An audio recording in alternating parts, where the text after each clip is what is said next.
Hello my dear students, ಇವತ್ತು ನಾನು ಆಲ್ಜಿಬ್ರಾದಲ್ಲಿ ಬರುವಂಥ ತುಂಬ ಬೇಸಿಕ್ ಕಾನ್ಸೆಪ್ಟ್ನ ಎಕ್ಸ್ಪ್ಲೈನ್ ಮಾಡ್ತಾ ಇದ್ದೀನಿ. ಈ ಕಾನ್ಸೆಪ್ಟು 6th ಸ್ಟ್ಯಾಂಡರ್ಡ್ಗೆ, 7th ಸ್ಟ್ಯಾಂಡರ್ಡ್ಗೆ, 8th ಸ್ಟ್ಯಾಂಡರ್ಡ್ಗೆ ತುಂಬಾ ಯೂಸ್ ಆಗುತ್ತೆ. ಓಕೆನಾ? ಸೊ ಕೆಲವೊಂದು ಈಕ್ವೇಷನ್ಸ್ ಕೊಡ್ತಾರೆ. ಆ ಈಕ್ವೇಷನ್ಸಲ್ಲಿರೋ ಒಂದು ವೇರಿಯಬಲ್ ವ್ಯಾಲ್ಯೂನ ನಾವು ಫೈಂಡ್ ಔಟ್ ಮಾಡಬೇಕು. ಓಕೆನಾ? ಯೂಶಲಿ ಆಲ್ಜಿಬ್ರಾದಲ್ಲಿ ನಾವು ಯೂಸ್ ಮಾಡೋ ವೇರಿಯಬಲ್ ಲೆಟರ್ಸ್ ಯಾವುದು? ಎಕ್ಸ್ ಮತ್ತು ವೈ ಯೂಸ್ ಮಾಡ್ತಾರೆ, ಮತ್ತು ಎ ಆ್ಯಂಡ್ ಬಿ ಎಲ್ಲ ಯೂಸ್ ಮಾಡ್ತಾರೆ. ಓಕೆನಾ? ಸೊ ಆ ಕೊಟ್ಟಿರುವಂಥ ಈಕ್ವೇಷನಲ್ಲಿ ಆ ವೇರಿಯಬಲ್ ವ್ಯಾಲ್ಯೂಸ್ನ ಹೇಗೆ ಕಂಡುಹಿಡಿಯೋದು ಅಂತ ನಾನು ನಿಮಗೆ ಹೇಳ್ಕೊಡ್ತೀನಿ. ಅದು ಅಡಿಷನ್ ಇದ್ದಾಗ ಹೇಗೆ ಮಾಡ್ತೀವಿ, ಸಬ್ಟ್ರಾಕ್ಷನ್ ಇದ್ದಾಗ ಹೇಗೆ ಮಾಡ್ತೀವಿ, ಡಿವಿಷನ್ ಇದ್ದಾಗ ಏನು ಮಾಡಬೇಕಾಗತ್ತೆ, ಮಲ್ಟಿಪ್ಲಿಕೇಶನ್ ಇದ್ದಾಗ ಏನು ಮಾಡಬೇಕಾಗತ್ತೆ ಅನ್ನೋದನ್ನ ನೀಟಾಗಿ ಹೇಳ್ಕೊಡ್ತೀನಿ. ಕರೆಕ್ಟಾಗಿ ಕೇಳಿಸ್ಕೊಳ್ಳಿ. ಓಕೆನಾ? 8th ಸ್ಟ್ಯಾಂಡರ್ಡಲ್ಲಿ linear equations in one variable ಅಂತ ಬರುತ್ತೆ. ಆ ಚಾಪ್ಟರ್ ಪ್ರಾಬ್ಲಮ್ಸ್ನ ನೀವು ಮಾಡಬೇಕು ಅಂದರೆ ಈ ಒಂದು ಬೇಸಿಕ್ ಕಾನ್ಸೆಪ್ಟ್ ನೀವು ತುಂಬಾ ಮುಖ್ಯ. ಈ ಒಂದು 7th ಸ್ಟ್ಯಾಂಡರ್ಡ್ ಕೂಡ ಆಲ್ಜಿಬ್ರಾ ಪಾರ್ಟಲ್ಲಿ ಕೆಲವೊಂದೆಲ್ಲ ಬರುತ್ತೆ. ಓಕೆನಾ? ಸೊ ಅದು ಮಾಡಬೇಕು ಅಂದರೆ ನಿಮಗೆ ಈ ಒಂದು ಬೇಸಿಕ್ ಪ್ರಾಬ್ಲಮ್ಸ್ ಇದನ್ನು ನೀಟಾಗಿ ಅರ್ಥ ಮಾಡ್ಕೊಳ್ಳಿ. ಸೊ ಅವೆಲ್ಲ ಪ್ರಾಬ್ಲಮ್ಸು ನೀವು ಈಸಿಯಾಗಿ ಮಾಡ್ತೀರಾ. ಓಕೆನಾ? ಸೊ ಇಲ್ಲಿ ನಾನು 5 ಈಕ್ವೇಷನ್ಸ್ ಬರೆದಿದ್ದೀನಿ. ಈ ಈಕ್ವೇಷನ್ನಲ್ಲಿ 2 + x = 6 ಅಂದರೆ ಯಾವುದು ವೇರಿಯಬಲಲ್ಲಿ ಎಕ್ಸ್. ಇವೆಲ್ಲ 5 ಥರ ಬರ್ತಿದ್ದೀನಿ. ಇಲ್ಲಿ ಪ್ಲಸ್ ಇದೆ, ಇಲ್ಲಿ ಇವೆರಡರ ಮಧ್ಯೆ ಪ್ರಾಡಕ್ಟ್ ಇದೆ, ಇವೆರಡರ ಮಧ್ಯೆ ಸಬ್ಟ್ರಾಕ್ಷನ್ ಇದೆ, ಇಲ್ಲಿ ಡಿವಿಷನ್ ಇದೆ. ಸೊ ಇಲ್ಲಿ ಮತ್ತೆ ಬ್ರಾಕೆಟ್ ಇದೆ. ಸೊ ಆ ಬ್ರಾಕೆಟ್ ಇದ್ದಾಗ ಏನು ಮಾಡಬೇಕು. ಸೊ ಬೇರೆ ಬೇರೆ ಥರ ಪ್ರಾಬ್ಲಮ್ಸ್ನ ನಾನು ಇಲ್ಲಿ ಬರೆದಿದ್ದೀನಿ. ಸೊ ಎಲ್ಲ ಈಕ್ವೇಷನಲ್ಲೂ ಕೂಡ ವೇರಿಯಬಲ್ ಎಕ್ಸ್ ಇದೆ. ಓಕೆನಾ? ಈ ವೇರಿಯಬಲ್ ಆಫ್ ಎಕ್ಸ್ ವ್ಯಾಲ್ಯೂನ ನಾನು ಕಂಡುಹಿಡಿಬೇಕು. ಓಕೆನಾ? ಸೊ ಇವಾಗ ಈ ಕಂಡೀಷನಲ್ಲಿ, ಈ ಈಕ್ವೇಷನಲ್ಲಿ ಏನಿದೆ? ವೇರಿಯಬಲ್ ಮತ್ತು ನಂಬರ್ ಮಧ್ಯೆ ನಮಗೆ ಅಡಿಷನ್ ಸಿಂಬಲ್ ಇದೆ. ಓಕೆನಾ? ಸೊ ನಾನು ಲಾಸ್ಟ್ ವಿಡಿಯೋದಲ್ಲಿ ನಿಮಗೆ ಹೇಳಿದ್ದೆ, ಈಕ್ವಾಲಿಟಿ ಸಿಂಬಲ್ ಆ ರೈಟ್ ಸೈಡ್ ಅಲ್ಲಿ ಇರೋದನ್ನ RHS, ರೈಟ್ ಹ್ಯಾಂಡ್ ಸೈಡ್ ಅಂತ ಕರೀತಾರೆ. ಈಕ್ವಲ್ ಸಿಂಬಲ್ ಈ ಕಡೆ ಲೆಫ್ಟ್ ಸೈಡ್ ಅಲ್ಲಿ ಇರೋದನ್ನ LHS, ಲೆಫ್ಟ್ ಹ್ಯಾಂಡ್ ಸೈಡ್ ಅಂತ ಕರೀತಾರೆ ಅಂತ. ಓಕೆನಾ?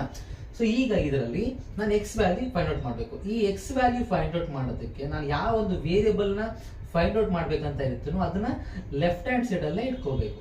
ಓಕೆನಾ? ಸೊ ಯಾವ ವೇರಿಯಬಲ್ ಕಂಡು ಅದೊಂದೇ LHS ಅಲ್ಲಿ ಬೇಕು. ಮಿಕ್ಕಿದ ಯಾವುದೇ ಎಕ್ಸ್ಟ್ರಾ ನಂಬರ್ಸ್ ಇದ್ರೂ ಕೂಡ ಅದನ್ನ ನಾನು ರೈಟ್ ಹ್ಯಾಂಡ್ ಸೈಡ್ಗೆ ಶಿಫ್ಟ್ ಮಾಡಬೇಕು. ಶಿಫ್ಟ್ ಮಾಡಿದಾಗ ಏನಾಗುತ್ತೆ ಅನ್ನೋದು ತುಂಬಾ ಮುಖ್ಯ. ನೀವು ಈ ಕ್ವೆಶ್ಚನ್ ನೋಡ್ಕೊಳ್ಳಿ, ನಿಮ್ಗೆ ಈಸಿಯಾಗಿ ಅರ್ಥ ಆಗುತ್ತೆ. 2ಗೆ ಯಾವುದೋ ಒಂದು ನಂಬರ್ನ ಆಡ್ ಮಾಡಿದ್ರೆ 6 ಬರುತ್ತೆ ಅಂತ ಈ ಈಕ್ವೇಷನ್ ಹೇಳ್ತಾ ಇರೋದು.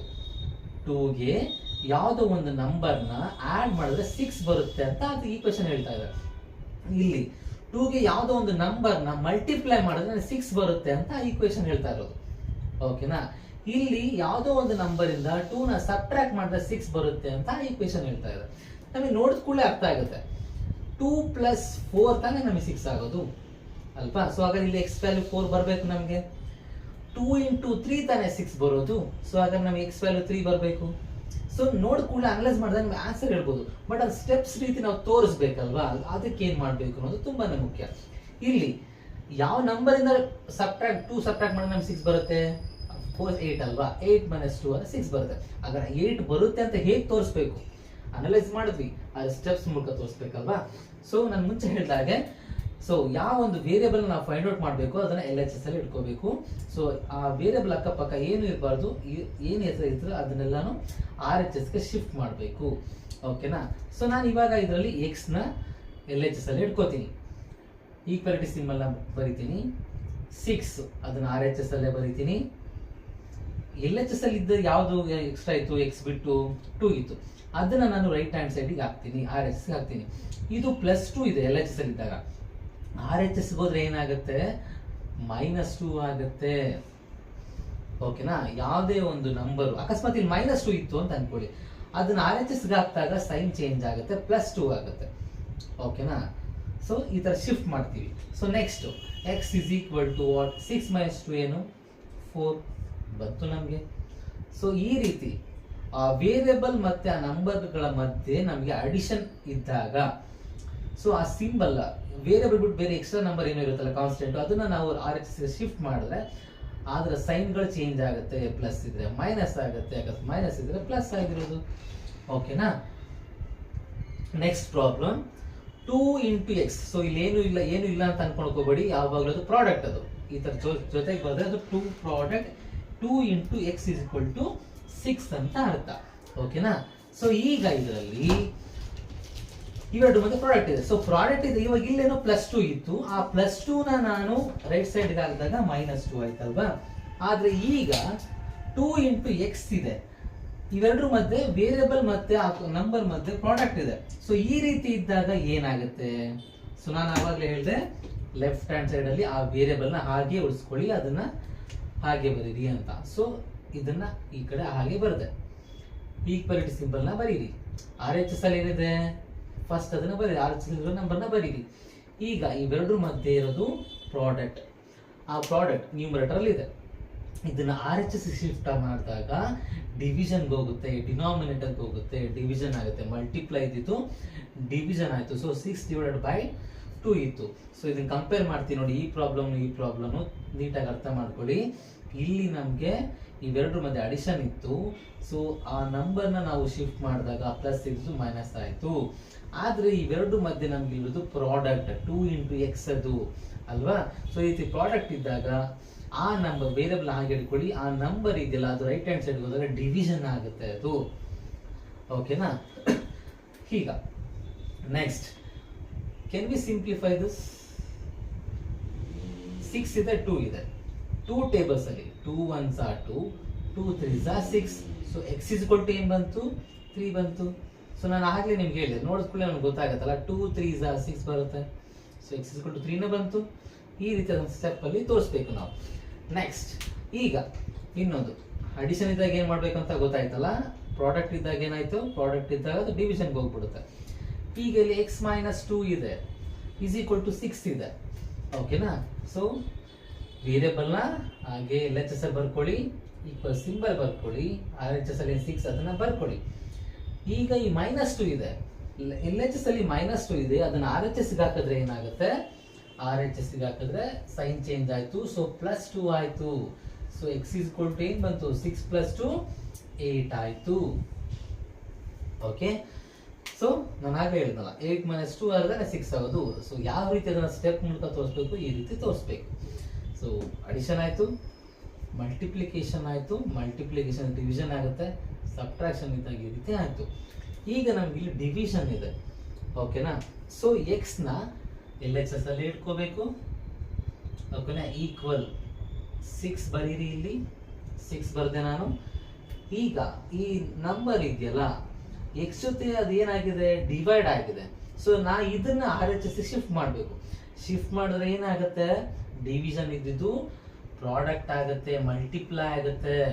ಸೊ x = ಏನಾಯ್ತು? 6 2s are 12. ಓಕೆ. ಸೊ ಈ ರೀತಿ. ಸೊ ಪ್ಲಸ್ ಇದ್ದಾಗ ಆ ಶಿಫ್ಟ್ ಮಾಡಿದ್ರೆ ಮೈನಸ್ ಆಗುತ್ತೆ, ಮಲ್ಟಿಪ್ಲಿಕೇಶನ್ ಇದ್ದು ಡಿವಿಷನ್ ಆಗುತ್ತೆ, ಮೈನಸ್ ಇದ್ರೆ ಪ್ಲಸ್ ಆಗುತ್ತೆ. ಸೊ ಡಿವಿಷನ್ ಇದ್ರೆ RHS ಶಿಫ್ಟ್ ಮಾಡಿದಾಗ ಮಲ್ಟಿಪ್ಲಿಕೇಶನ್ ಆಗುತ್ತೆ. ಸೊ ಇದು ಬೇಸಿಕ್ ಪ್ರಾಬ್ಲಮ್ಸ್. ಈ ಐಡಿಯಾ ನಿಮಗಿದ್ರೆ ಎ ಸ್ಟ್ಯಾಂಡರ್ಡ್ ಅಲ್ಲಿ ಲೀನಿಯರ್ ಈಕ್ವೇಷನ್ ಇನ್ ಒಂದು ವೇರಿಯಬಲ್ ಬರುತ್ತೆ ಅಂತ ಹೇಳಿದ್ರೆ ಅದರಲ್ಲಿ ಇರುವಂತ ಪ್ರಾಬ್ಲಮ್ಸ್ ತುಂಬಾ ಸುಲಭವಾಗಿ ಮಾಡಬಹುದು. ಈಗ ಲಾಸ್ಟ್ ಇನ್ನೊಂದು ತರ ಪ್ರಾಬ್ಲಮ್ ಇದೆ, ಇದನ್ನೊಂದು ನಾನು ನಿಮಗೆ ಮಾಡಿ ತೋರಿಸ್ತೀನಿ. ಇಲ್ಲಿ x - 2 ಇದೆ. x - 2 ಅದು ಬ್ರಾಕೆಟ್ ಅಲ್ಲಿ ಇದೆ. ಓಕೆನಾ? ಸೊ ಬ್ರಾಕೆಟ್ ಅಲ್ಲಿ ಇದ್ದಾಗ ಅದನ್ನ ಒಂದು ಸ್ಟೆಪ್ ಸಿಂಪ್ಲಿಫೈ ಮಾಡ್ಕೋಬೇಕು. ಸೊ ನಾನು ಮುಂಚೆ ಹೇಳಿದ್ದೆ, ನಾನು ಬ್ರಾಕೆಟ್ ಫಸ್ಟ್ ಬ್ರಾಕೆಟ್ ಇದ್ದಾಗ ನಮ್ಮ ಮೈಂಡಿಗೆ ಏನ್ ಬರಬೇಕು? ಆ ಬ್ರಾಕೆಟ್ ನ ರಿಮೂವ್ ಮಾಡಬೇಕು ಅನ್ನೋದು ಮೈಂಡಿಗೆ ಬರಬೇಕು. ಆ ಬ್ರಾಕೆಟ್ ನ ರಿಮೂವ್ ಮಾಡ್ಲಿಕ್ಕೆ ನಾವೇನ್ ಮಾಡಬೇಕು? ಔಟ್ಸೈಡ್ ಬ್ರಾಕೆಟ್ ಯಾವ ನಂಬರ್ ಇದೆ? 2 ಇದೆ. ಸೊ ಆ 2 ಇಂದ ಈ ಬ್ರಾಕೆಟ್ ಅಲ್ಲಿ ಇರೋದನ್ನ ಮಲ್ಟಿಪ್ಲೈ ಮಾಡಬೇಕು. ಸೊ ಫಸ್ಟ್ ಏನ್ ಮಾಡ್ತೀರಾ? 2 × x ಮಾಡ್ತೀರಾ. 2 × x ಏನಾಗುತ್ತೆ? 2x ಆಗುತ್ತೆ. ಓಕೆನಾ? ದೆನ್ 2 × -2, 2 × -2. ಸೊ ಹೊರಗಡೆ ಇರೋದು +2, ಒಳಗಡೆ ಇರೋದು -2. ಫಸ್ಟ್ ಸೈನ್ ನ ಮಲ್ಟಿಪ್ಲೈ ಮಾಡಿ. Plus into minus, minus 2 × 2 4. Integers ಮಾಡುವಾಗ ನಾನು ನಿಮ್ಗೆ ಹೇಳಿದ್ದೆ, ನಾನು ಮಲ್ಟಿಪ್ಲಿಕೇಶನ್ ಆಫ್ ಇಂಟಿಜರ್ಸ್ ಮಾಡುವಾಗ ಸೈನ್ಗಳನ್ನ ಮಲ್ಟಿಪ್ಲೈ ಮಾಡಿದ್ರೆ ಏನಾಗುತ್ತೆ ಅಂತ ಹೇಳಿದೆ. ಪ್ಲಸ್ ಇಂಟು ಮೈನಸ್ ಏನಾಗುತ್ತೆ? ಪ್ಲಸ್ ಇಂಟು ಮೈನಸ್ ಮೈನಸ್, ಆಮೇಲೆ ನಂಬರ್ನ ಮಲ್ಟಿಪ್ಲೈ ಮಾಡಿ 2 2s are 4. ಸೊ LHS ಅಲ್ಲಿ ನಾನು ಬ್ರಾಕೆಟ್ ನ ರಿಮೂವ್ ಮಾಡಿದೆ. = RHS ಅಲ್ಲಿ ಏನಿದೆ? 10. ಅದನ್ನ ಹಾಗೆ ಬರೀರಿ. ಓಕೆನಾ? ಈಗ ನೋಡಿ, ಇಲ್ಲಿ ನಾವು x ಜೊತೆ ಒಂದು ಪ್ರಾಡಕ್ಟ್ ಕೂಡ ಇದೆ, ಜೊತೆಗೆ ಇಲ್ಲಿ -4 ಒಂದು ಕಾನ್ಸ್ಟೆಂಟ್ ನಂಬರ್ ಕೂಡ ಇದೆ. ಸೊ ನಾವು ಡೈರೆಕ್ಟ್ ಆಗಿ ಈ 2 ನ ಶಿಫ್ಟ್ ಮಾಡಕ್ಕಾಗಲ್ಲ. ಫಸ್ಟ್ ನಾನು ಏನ್ ಮಾಡ್ತೀನಿ? ಈ -4 ನ ರೈಟ್ RHS ಗೆ ಶಿಫ್ಟ್ ಮಾಡ್ತೀನಿ. ಸೊ 2x = ಏನಾಗುತ್ತೆ? RHS ಅಲ್ಲಿ 10 ಇದನ್ನ ಹಾಗೆ ಬರೀತೀನಿ. ಸೊ ಈ -4 LHS ಅಲ್ಲಿ ಇತ್ತು, RHS ಹೋದಾಗ ಏನಾಗುತ್ತೆ? ಸೈನ್ ಚೇಂಜ್ ಆಗುತ್ತಲ್ವಾ? ಸೊ ಮೈನಸ್ ಇದ್ರೆ ಏನಾಗುತ್ತೆ? +4 ಆಗುತ್ತೆ.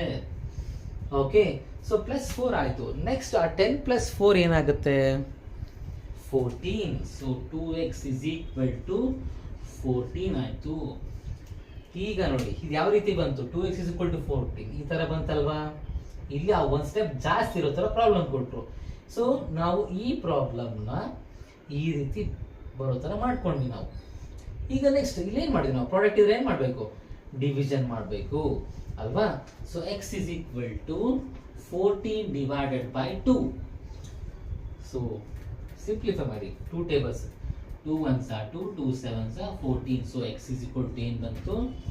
7 ಬಂತು. ಸೊ ಈ ರೀತಿ ಪ್ರಾಬ್ಲಮ್ಸ್ಗಳನ್ನ ನೀವೇ ನಂಬರ್ ಚೇಂಜ್ ಮಾಡಿ ಬೇರೆ ಬೇರೆ ಥರ ನಂಬರ್ ಹಾಕೊಂಡ್ಬಿಟ್ಟು ಪ್ರಾಕ್ಟೀಸ್ ಮಾಡಿ. ಖಂಡಿತವಾಗ್ಲೂ ಇಷ್ಟು ಪ್ರಾಬ್ಲಮ್ಸ್ನ ನೀವು ಕರೆಕ್ಟಾಗಿ ಪ್ರಾಕ್ಟೀಸ್ ಮಾಡಿದ್ರೆ ಈ ರೀತಿ ಪ್ರಾಬ್ಲಮ್ಸ್ನ ನೀವು ಬೇರೆ ಎಲ್ಲ ಥರ ಪ್ರಾಬ್ಲಮ್ಸ್ಗಳು ಕೂಡ ತುಂಬಾ ಈಸಿಯಾಗಿ ಸಾಲ್ವ್ ಮಾಡ್ಬೋದು. ಸೊ ಈ ಪ್ರಾಬ್ಲಮ್ ನಿಮಗೆ ಅರ್ಥ ಆಯ್ತಲ್ವಾ? ಸೊ ಏನಾದ್ರು ಡೌಟ್ಗಳಿದ್ರೆ ದಯವಿಟ್ಟು ಕಮೆಂಟಲ್ಲಿ ಹಾಕಿ, ನಾನು ಆ ಡೌಟ್ಗಳನ್ನ ಕ್ಲಿಯರ್ ಮಾಡೋಕ್ಕೆ ಸದಾ ಇರ್ತೀನಿ. ಓಕೆನಾ? ಬಾಯ್.